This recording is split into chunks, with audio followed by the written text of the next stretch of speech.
Hey guys, in this video I'm going to show you the most common menu engineering mistakes we see in pretty much a lot of venues. If you don't know who I am, my name is Kira. I'm the founder of Venue Vibe Studio. We help bar and restaurant owners make the most out of their venues by essentially tweaking menu a little and adjust a thing or two in their sales processes. Today I'm going to share with you a couple of random menus I found online. Nothing special here, but they represent exactly the point I would like you to understand and maybe see in your own menu, so you can perform this makeover on your own. This video is going to be very simple, no complex editing or stuff. I just want you to experience a little bit the process we go through when working with the venues, and I'll tell you things pretty much exactly like we do to bar and restaurant owners we work with. Okay, so this is the first menu randomly picked up from internet. As you can see, 6 pages. I eliminated all the reference to the original venue, but that's not the most important point. I just want to showcase you like what happens behind the curtains usually, and how you should go, how we should approach menu engineering the right way. The first misconception when it comes to menu engineering is, I would like to address it immediately. Menu engineering isn't just about the design, it's about what I want my customers to see based on what I would like to sell. Anyway, in this case, we have tapas and appetizers. I'm not sure what's the difference, if like that's for aperitivo time and antipasti more like dinner or lunch, but I wouldn't put them on the same menu anyway. If it's only for the happy hour, for example, I would put them on the separate menu, because what happens when you open the menu, you're first going to see the 7 and 8 euro dishes, and we definitely don't want them to be seen by our customers when we have like, I suppose, better appetizers behind. So I would start the selection directly with this. Anyway, it's going to be a kitchen nightmare if they do serve both at the same time, because it's like 7 plus 6, 13 appetizers. That's a lot. That's definitely a lot. You are going to have at least three cooks in the kitchen on the shift, and unless we're making like 150, 200 people per shift, like we don't want to have that. Okay. Another pretty common problem is, like, you look at the whole menu and there are no visual clues. You don't know like what's the specialty, what do they want me to take, is there something different from what I can find elsewhere.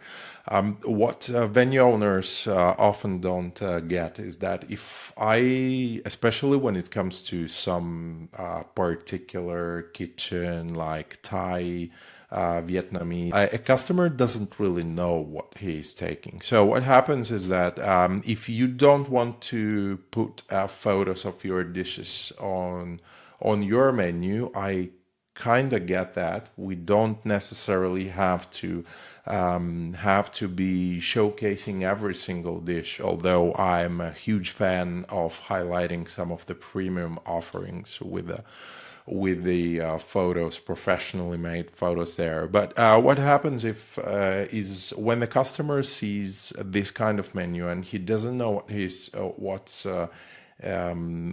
offered, he's going to Google search, and probably he's going to find some weird stuff 17 to 15 euros an appetizer, or we are in the upper mid level. So I'm pretty sure they also going to present these dishes in a proper manner. I haven't researched the photos, to be honest with you, but based on the price, I would assume it's true.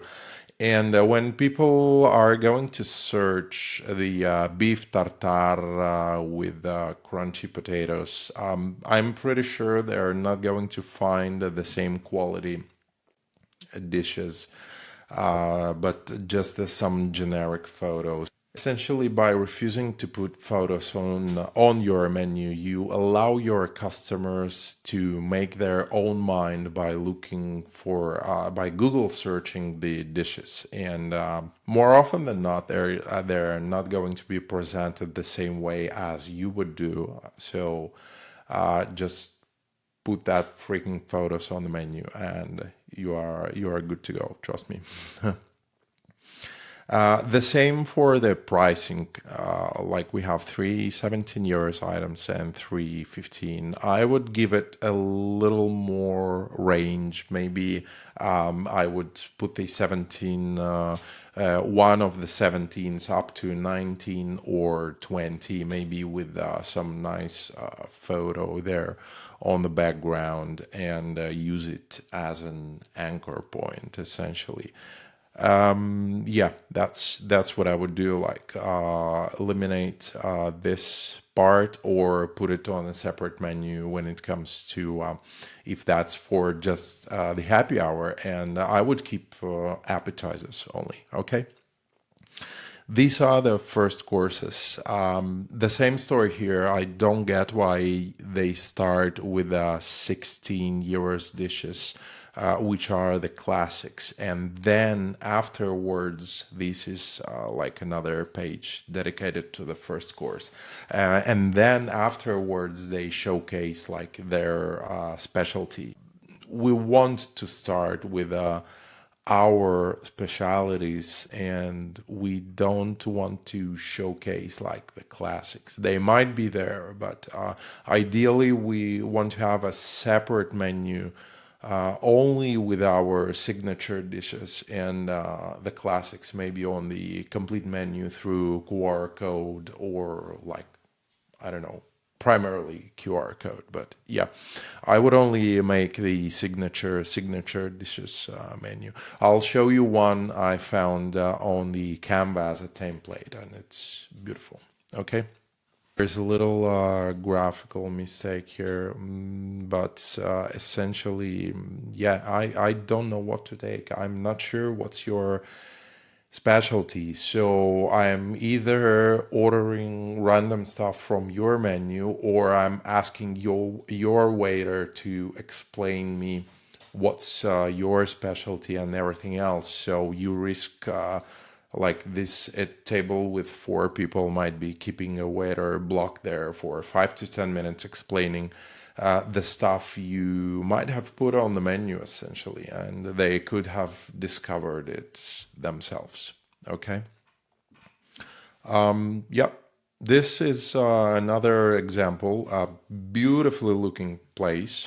Okay. I'm not going to share the name, obviously, because I don't want like personalized critics, but it's beautiful. The place is just gorgeous. I love it.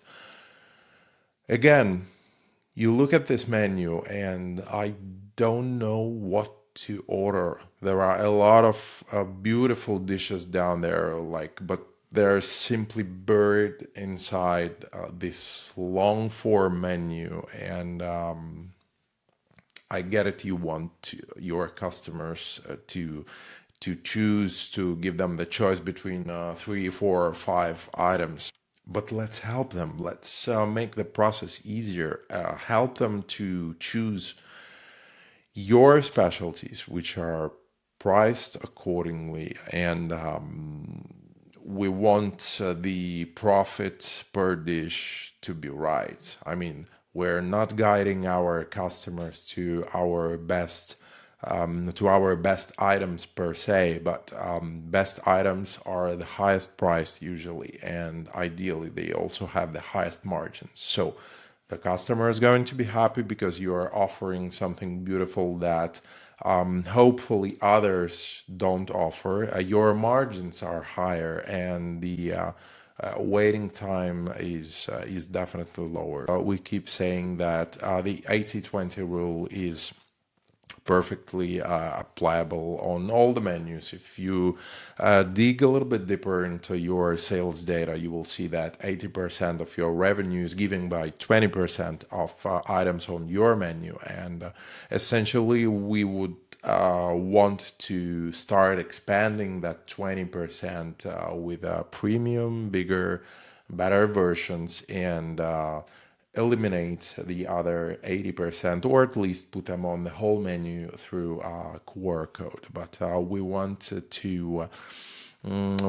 to guide our customers towards most profitable items.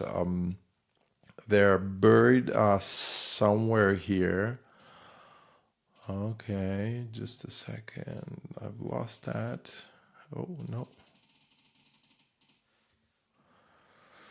So they're going to be somewhere there, but we don't know where they are. Okay, and that's not a good place to start. They have this beautiful Parma ham platter, for example, and like for every platter, they are donating £1 to a charity, and that's a beautiful thing. But I would like them to put that a little more in evidence, maybe bump up that amount a little bit, because there are definitely going to be a lot of customers interested in that kind of stuff. So instead of pricing it £10, I would put it maybe 13 or 14 and bump that to £1 to the charity, up to £3 or maybe £4. You can't start your menu with a hot focaccia priced £4.50. Like, it's just a waste of precious space. Okay. First course is the same, like what's the specialty, what's something only you do. I don't see anything. Like, I see everything is pretty much the same, and it's going to take a lot of time to order, to understand what's that, especially because we're talking about Italian kitchen, and this place is in London or Berlin, if I'm not going wrong. But essentially, yeah, you don't work with Italian, so many people that don't know what you are talking about. So they're going to Google that, and they're going to find some shitty photos and make their own mind about stuff you prepare without it even being seen. If you are fortunate enough, they're going to see a dish coming to a near table, and they're at least going to see, like, oh, that doesn't look like a picture we found on Google. Hopefully, okay, yep. For example, this is the menu I made a couple of days ago.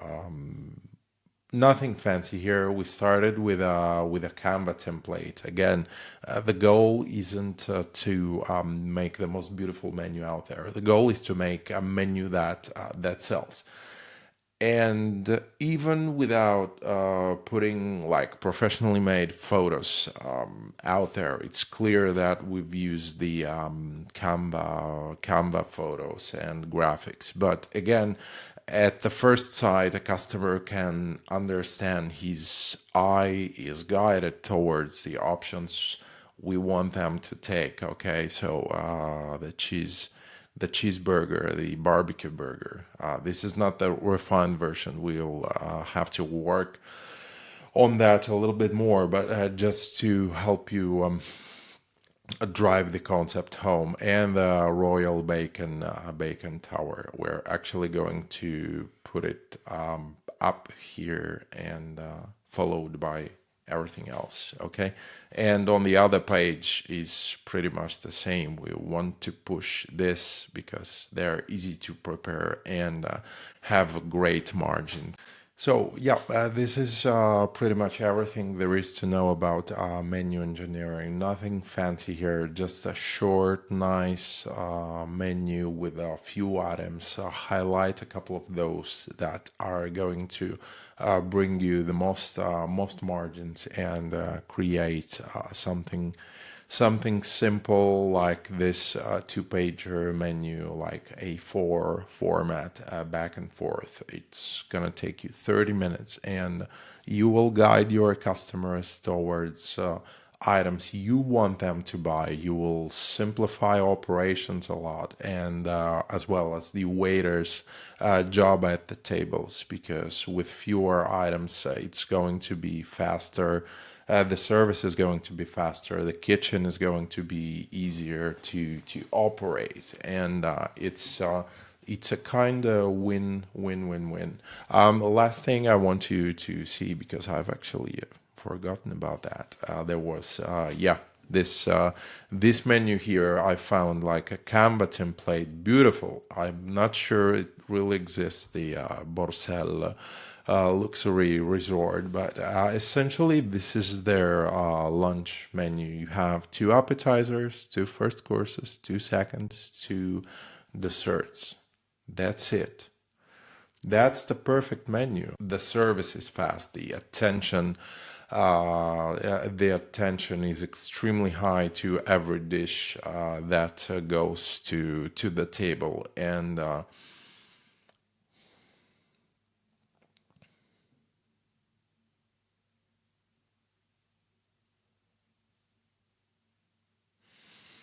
an example I would like you to see is this one, Borsal Luxury Resort menu. It's actually a Canva template. I'm not really sure this place exists, but this is the perfect menu, in my opinion.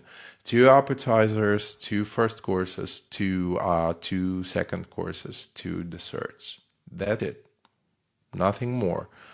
Sweet and easy. If you want to enhance this menu a little bit, you can use that bold font to highlight the items you want your customers to order, and items that are going to have higher margins for us, and at the same time guarantee the best experience to our customers. Okay, so that's about it. Essentially, I'm going to make other videos like this one because I'm pretty sure they will help you drive home the most important points about menu engineering. It's not about the design, it's about knowing your numbers, your profits per dish, and guide your customer to those items there. Okay, so I hope you like this video, and I'll see you soon. Bye bye.